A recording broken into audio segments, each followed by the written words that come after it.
మరిన్ని అప్డేట్స్ భరత్ అడిగి తెలుసుకుందాం. భరత్, ఫస్ట్ టైం పాక్ భూభాగంలోకి ఇండియన్ ఎయిర్ ఫోర్స్ వెళ్ళింది కదా, అంటే భారత్ దూకుడుగా ఉందని అర్థం చేసుకోవచ్చా దీన్ని బట్టి?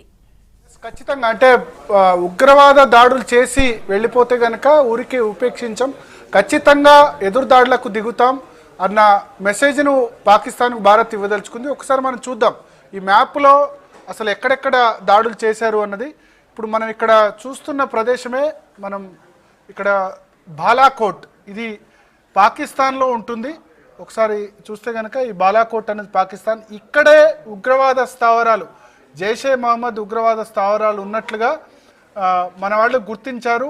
భారత ఇంటెలిజెన్స్ గుర్తించింది. గుర్తించిన తర్వాత దీన్ని టార్గెట్ చేయాలని నిర్ణయించుకున్నారు. ఎప్పుడైతే ఫిబ్రవరి 14వ తేదీ అటాక్స్ జరిగాయి, 15వ తేదీ భద్రతా వ్యవహారాల కేబినెట్ కమిటీ సమావేశమైన తర్వాత ఎక్కడెక్కడ జైషే మహమ్మద్ ఉగ్రవాద స్థావరాలు ఉన్నాయో వాటిని ధ్వంసం చేయాలని నిర్ణయించుకున్నారు. సో ఇక్కడ ఇప్పుడు నేను చూపిస్తున్న ఈ ప్రాంతంలో, బాలాకోట్ ప్రాంతంలో ఉగ్రవాద స్థావరాలు ఉన్నట్లుగా గుర్తించారు. ఈ ఉదయం 3:45 నుంచి 3:53 మధ్య మొట్టమొదటగా ఈ బాలాకోట్ ప్రాంతంలోకి ఇండియన్ ఎయిర్ ఫోర్స్ విమానాలు, ఒకసారి మనం చూస్తే కనుక బాలాకోట్ ఇక్కడ ఉంటుంది. ఇదంతా కూడా పూర్తిగా పాకిస్తాన్. ఇక్కడ మనం చూడొచ్చు, ఇక్కడ ఇదంతా కూడా జమ్మూ కాశ్మీర్. సో ఈ జమ్మూ కాశ్మీర్ మీదుగా ఈ బాలాకోట్ వరకు ఇండియన్ ఎయిర్ ఫోర్స్ యుద్ధ విమానాలు ప్రవేశించాయి. ఇక్కడ మనం చూడొచ్చు, ఇది ముజఫరాబాద్. ఈ ముజఫరాబాద్ పాకిస్తాన్ ఆక్రమిత కాశ్మీర్లో ఉంటుంది. అంటే ఈ శ్రీనగర్కు సమీపంలో, శ్రీనగర్ బారాముల్లా సమీపంలో ఈ ముజఫరాబాద్ ఉంటుంది, పాకిస్తాన్ ఆక్రమిత కాశ్మీర్లో. ఈ ముజఫరాబాద్ మీదుగా ఇక్కడికి బాలాకోట్కు 3:45 ఈ ఉదయం 3:45 వెళ్ళిన ఐఏఎఫ్ యుద్ధ విమానాలు కొంత బాంబుల్ని ఈ బాలాకోట్లో ఉన్న జైషే మహమ్మద్ ఉగ్రవాద స్థావరాల్లో జార విడిచి వెంటనే తిరిగి వచ్చారు. ఆ తర్వాత చెకోటే అనే ప్రాంతం, ఈ చెకోటే అనే ప్రాంతం ఇది ఇక్కడ మనం చూడొచ్చు. ఇది ఇక్కడ వరకు కూడా పాకిస్తాన్ ఆక్రమిత కాశ్మీర్ యొక్క సరిహద్దు. ఇది పూర్తిగా పాకిస్తాన్ సంబంధించిన వివాదం. ఈ పాకిస్తాన్ ఆక్రమిత కాశ్మీర్ విషయంలో మనకు పాకిస్తాన్కు సంబంధించి కొంత విభేదాలు ఉన్న ఎల్ఓసి అంటే లైన్ ఆఫ్ కంట్రోల్గా ఇప్పుడు చెప్తూ వస్తుంటారు. లైన్ ఆఫ్ కంట్రోల్ దాదాపు ఇక్కడ బారాముల్లా, ఉరి, మనం ఇక్కడ ఎక్కడైతే మొదటి సర్జికల్ స్ట్రైక్స్కు కారణమయ్యాయో ఇది ఉరిగా చెప్పొచ్చు. ఈ ఉరి సమీప ప్రాంతంలోనే చెకోతి ఉంటుంది. ఈ చెకోతిలో 3rd సర్జికల్ స్ట్రైక్ అయ్యాయి. ఇది పాకిస్తాన్ ఆక్రమిత కాశ్మీర్లోనే ఉంటాయి. ఈ చెకోటి ప్రాంతంలో 3:55 నుంచి 4:03 వరకు ఇండియన్ ఎయిర్ ఫోర్స్కు సంబంధించిన మిరాజ్ యుద్ధ విమానాలు దాడులు చేశాయి. ఆ తర్వాత ముజఫరాబాద్, ఈ ముజఫరాబాద్ పాకిస్తాన్ ఆక్రమిత కాశ్మీర్లోని ప్రధాన పట్టణం. ఇక్కడ 2వ సర్జికల్ స్ట్రైక్స్, ఇది 3:50 నుంచి 4 మధ్య ఇక్కడ సర్జికల్ స్ట్రైక్స్గా చెప్తున్నారు.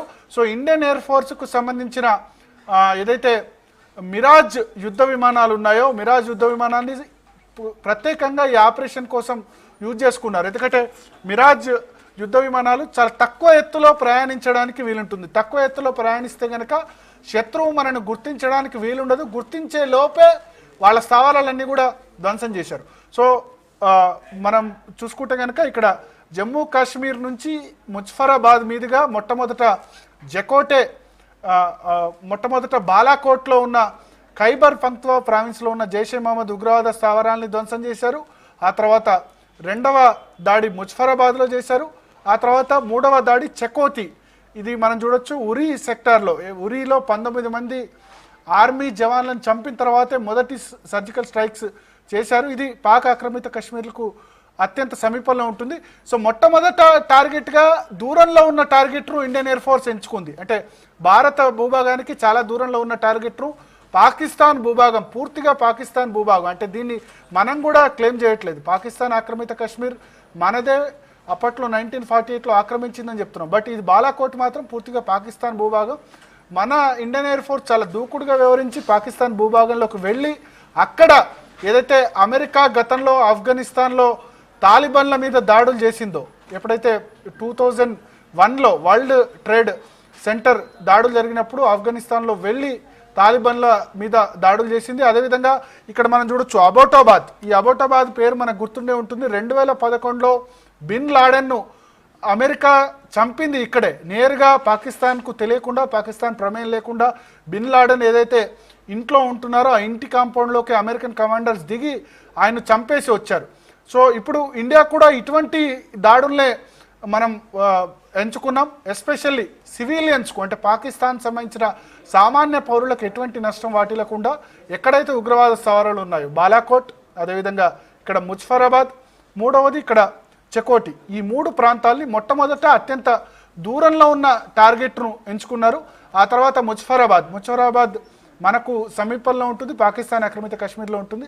చెకోతి అన్నది మనకు అత్యంత సమీపంలో ఉంటుంది. ఈ 3 టార్గెట్లను దాదాపు 19 నిమిషాల్లోనే ఇండియన్ ఎయిర్ ఫోర్స్ తనకు ఏదైతే పని అప్పగించిందో ఆ పనిని పూర్తి చేసుకొని వచ్చింది. గతంలో సర్జికల్ స్ట్రైక్స్ అన్నీ కూడా LOC అంటే లైన్ ఆఫ్ కంట్రోల్ వరకు జరిగాయి. లైన్ ఆఫ్ కంట్రోల్ అంటే భారత ఆధీనంలో ఉన్న కాశ్మీర్, పాకిస్తాన్ ఆక్రమిత కాశ్మీర్ మధ్యలో ఉన్నదాన్ని లైన్ ఆఫ్ కంట్రోల్ అంటారు. ఇక్కడ నుంచి ఇదంతా కూడా లైన్ ఆఫ్ కంట్రోల్. ఉరి, బారాముల్లా, ఇవన్నీ సోపోర్, ఇవన్నీ కూడా భారత ఆధీనంలో ఉన్న కాశ్మీర్గా చెప్తూ ఉంటారు. సో అది దాటి వెళ్ళడమే కాకుండా ఏకంగా బాలాకోట్ వరకు కూడా వెళ్ళినట్టుగా మనకు మన ఇండియన్ ఎయిర్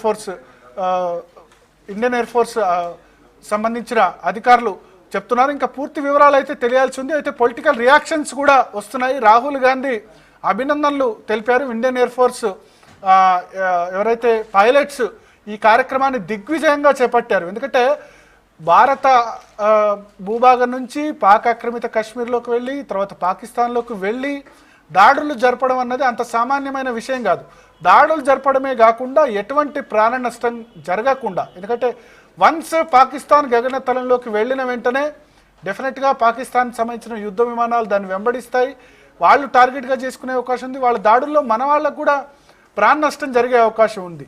అయితే ఎటువంటి ప్రాణ నష్టం జరగకుండా మన వాళ్ళు విజయవంతంగా తమకిచ్చిన ఆపరేషన్ను ఇక్కడి నుంచి మొదలు పెడితే, బాలాకోట్ నుంచి మొదలు పెడితే ముజఫరాబాద్ వరకు, ముజఫరాబాద్ నుంచి చెకోటి వరకు మొత్తం ఆపరేషన్ కూడా పూర్తిగా చాలా దిగ్విజయంగా పూర్తి చేసినట్లుగా చెప్తున్నారు. సో ఇండియన్ ఎయిర్ ఫోర్స్కు సంబంధించిన బ్రీఫింగ్, డిఫెన్స్ మినిస్ట్రీకి సంబంధించిన బ్రీఫింగ్ మధ్యాహ్నం 12 గంటల తర్వాత ఏ నిమిషమైనా ఉండొచ్చు. ప్రస్తుతం ఇంకా కూడా భద్రతా వ్యవహారాల కేబినెట్ కమిటీ సమావేశం జరుగుతుంది. ఇంకా పాకిస్తాన్పై ఎటువంటి చర్యలు తీసుకోవాలి, ఎందుకంటే ఇప్పుడిప్పుడే సమాచారం అందుతుంది ఏంటంటే ఈ దాడుల తర్వాత, ఈ మనం ఏదైతే ఇండియన్ ఎయిర్ ఫోర్స్ దాడులు చేసామో ఈ దాడుల తర్వాత పాకిస్తాన్ LOC అంటే లైన్ ఆఫ్ కంట్రోల్ దగ్గర కాల్పుల విరమణ ఒప్పందానికి పాల్పడినట్టుగా చెప్తున్నారు. అంటే పూర్తిగా LOC ఉద్రిక్తంగా ఉంది. పాకిస్తాన్ సైడ్ నుంచి ఫైరింగ్ మొదలైనట్లుగా చెప్తున్నారు. భారత ఆర్మీ కూడా దాన్ని సరైన రీతిలో ప్రతిస్పందించినట్లుగా కూడా తెలుస్తోంది. సో ఇమ్రాన్ ఖాన్ కూడా ఒక స్టేట్మెంట్ ఇచ్చారు కాబట్టి మేము కూడా దాడులు చేస్తే ఊరుకొని డెఫినెట్గా ప్రతిస్పందిస్తామని.